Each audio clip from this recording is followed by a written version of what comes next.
Franz Kafka, 1971. Rejection. When I meet a pretty girl and beg her, "Be so good as to come with me," and she walks past without a word, this is what she means to say. You are no duke with a famous name, no broad American with a red Indian figure, level, brooding eyes, and a skin tempered by the air of the prairies and the rivers that flow through them. You have never journeyed to the seven seas, and voyaged on them, wherever they may be, I don't know where. So why, pray, should a pretty girl like myself go with you? You forget that no automobile swings you through the street in long thrusts. I see no gentleman escorting you in a close half-circle, pressing on your skirts from behind and murmuring blessings on your head. Your breasts are well laced into your bodice, but your thighs and hips make up for that restraint. You are wearing a taffeta dress with a pleated skirt, such as delighted all of us last autumn, and yet you smile, inviting mortal danger from time to time. Yes, we're both in the right, and to keep us from being irrevocably aware of it, hadn't we better just go our separate ways home? On the tram. I stand on the end platform of the tram, and am completely unsure of my footing in this world, in this town, in my family. Not even casually could I indicate any claims that I might rightfully advance in any direction. I have not even any defense to offer for standing on this platform, holding on to this strap, letting myself be carried along by this tram, nor for the people who gave way to the tram or walk quietly along, or stand gazing in shop windows. Nobody asks me to put up a defense, indeed, but that is irrelevant. The tram approaches a stopping place, and a girl takes up her position near the step, ready to alight.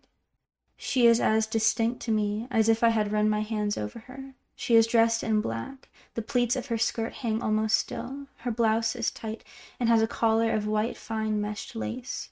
Her left hand is braced flat against the side of the tram. The umbrella in her right hand rests on the second top step. Her face is brown. Her nose, slightly pinched at the sides, has a broad, round tip. She has a lot of brown hair and stray little tendrils on the right temple. Her small ear is close set, but since I am near her, I can see the whole ridge of the whorl of her right ear in the shadow at the root of it. At that point I asked myself, how is it that she is not amazed at herself, that she keeps her lips closed and makes no such remark? Resolutions. To lift yourself out of a miserable mood, even if you have to do it by strength of will, should be easy.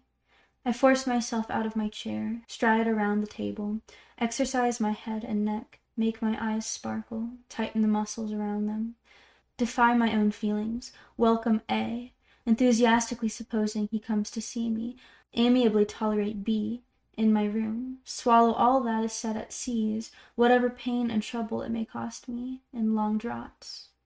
Yet even if I manage that, one single slip, and a slip cannot be avoided, will stop the whole process, easy and painful alike, and I will have to shrink back into my own circle again.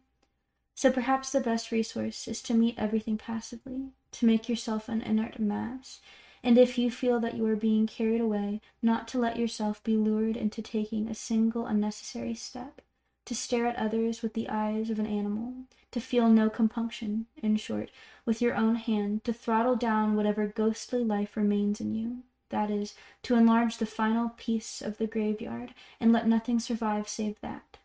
A characteristic movement in such a condition is to run your little finger along your eyebrows.